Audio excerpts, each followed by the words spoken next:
Well, good morning, everybody. I'm sitting here with my lender, Danny Shea, and I need to explain my lender part. Looking back on all the buyers that I've helped, we're always counseled by our legal department. We should always recommend two lenders, and I do. I recommend all my buyer clients Danny Shea in the phone book. I give them both, and by that I mean Danny is my go-to lender, always. I appreciate that. Yeah. So you're gonna notice a little stark contrast. I'm in black, he's in white, but we do have one similarity and a common focus, and that is helping our clients the absolute best we can. There's this hot topic going around right now, and I want to have a kind of a real honest discussion with you about what is happening. And I want to make sure that neither one of us and for our audience, we fall into the trap of having this a politically polarized discussion because there is the politics in this. That's not what we're here for. We are here to service our clients the best we can, help them understand what's going on and how does it affect us when it comes to the process of buying a home and taking out a home loan. So Danny, thanks for joining me. What the heck is going on? Yeah, the conversation has gone viral around Fannie Mae, Freddie Mac, essentially changing interest rates based on credit scores, right? So there's a lot of misinformation out there about what that means, how that affects buyers, and who's getting punished. Words like who's getting subsidized, who's good for, who it's bad for, and what the right thing to do is. What percentage of home loans does Fannie and Freddie actually control in the marketplaces here? Yeah, if I had to guess, I'd say nationwide, maybe about 85%. So it affects a lot of people. In our local market, not as much. In Southern California, a lot of loans go to non-QM, non-Fannie, non-Freddie. We call them jumbo loans, just because the price point to find better interest rates. Yeah. So our average or median sales price is about 1.6 million. Loan amounts kind of align with that being a very high average sales price compared to other parts of the country. You do a tremendous amount of jumbo loans. What's the threshold for a jumbo loan?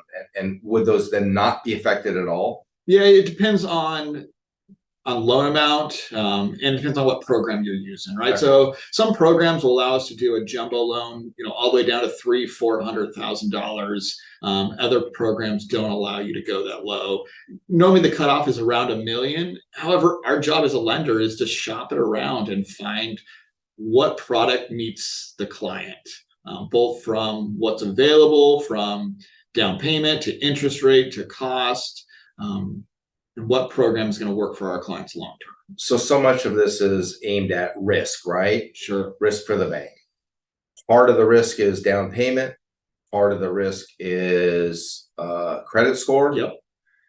Is it a good or a bad thing at the end of the day? Really, it depends on where you fell on the scale, right? So loans with less than, let's say, 3-5% down, rates got better, right? And the ones that are really hit were the ones where you're putting down 20-15%, kind of right under that 20% mark, 5 to 15%, it hit the hardest. So those people are paying a higher interest rate, where the ones that were putting 3 or 5%, their interest rate got better.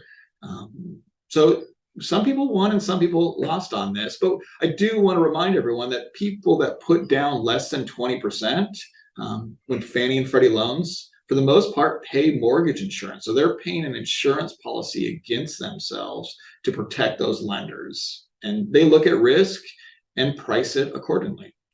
So you work with a lot of different agents. I only work with one lender, but between your pool of clients and my pool of clients, how many by percentage do you think this is really going to affect, good or bad?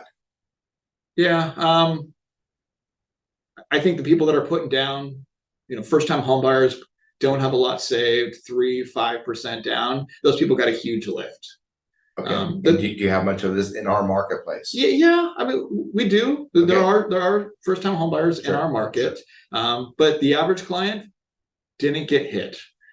They're buying $2 million, $1.5 million, and we're taking them to a program that offers the best rate for what fits their personality or fits their profile. Okay. Explain how your business works in terms of a somewhat brokerage perspective, right? Yeah. So what we do is we go out, we look at what programs are available. We take that client profile and say, okay, this program works best for them, whether it's credit score, reserves, type of property, down payment amount, and it's our job to find them the best interest rate. We fund that deal and we eventually move servicing off to them at a later date. So not to say that there's better banks or banks not as good, but if a buyer, my client works with Wells Fargo and they have Wells Fargo accounts, or they have Bank of America accounts or Chase Bank accounts, and they go to that lender, are they at a somewhat disadvantage only looking at that one loan product versus an ability of yours to be able to shop a little bit more of the open market? Each one of those lenders are great lenders. Sure. They've got some great product and programs, great interest rates. The problem comes in when their underwriting guidelines don't fit the client that you've put into them, and they're a one-stop shop, right? They can't say, hey, our guidelines don't fit this client. However, there's other banks that it would fit. So that's kind of what's unique about what we do is we can go out and say, hey, look, there's a better interest rate over here, or the way you do your taxes, is going to get approved at this bank versus a different one. Okay. So I heard April 1st, sorry, start date, or is it May? May 1st? May 1st. May 1st.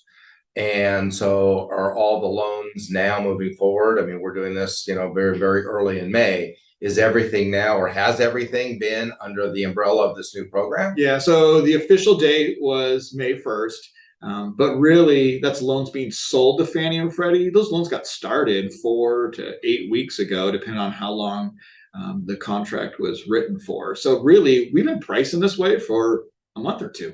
Really? Yeah, so really nothing changed yesterday. Okay. We're just still doing exactly the same thing. However, the news media has picked this up, and it's definitely, the conversation's gone viral. Okay. So what I'm hearing is for most of your clients and my clients, it's going to be almost a non-issue because you have the ability to, number one, shop if they do fall into the category of being hurt or, that's a concern, is who do we want to protect that's potentially going to be hurt with good credit or, high loan balance versus, strong deposits, strong down payments. You have the ability, because of who you are, not tied to a particular brand, and the ability with your knowledge to be able to shop so that nobody's really in a risk, right? Yeah, we're going to take you to what fits best for you. So it's, for the most part, it's a non-event that has got over politicized and it's getting everybody fired up. So it's definitely fueled by the political discussions, and in the real world, we can dodge the bullet, work around it, and just help people buy homes, right? That's the way most things actually go. Okay.